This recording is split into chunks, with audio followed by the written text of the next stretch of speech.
Writing ko, takpal.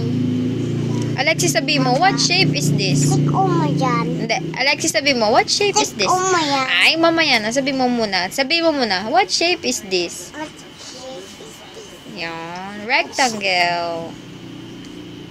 Tanungin mo ako. Shape is this? Rectangle. Tanungin mo ako, what shape is this? Ano yung shape yan?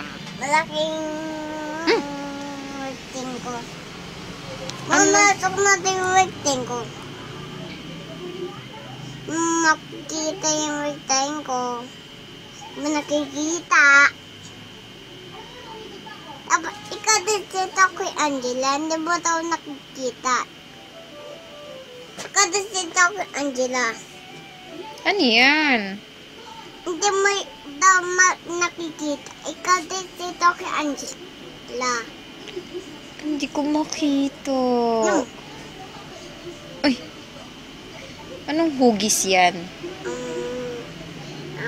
Writing ko. Anong Tagalog ng rectangle? Ganyan. Anong Tagalog ng rectangle? Writing ko. Ano?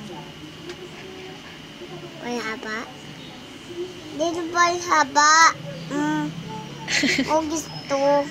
Anong hugis yan? Ito yung palhaba. Ah, parehaba. Anong English ng parehaba? Ito. Ano English ng parehaba? Ano? Ano? Rectangle. Ito.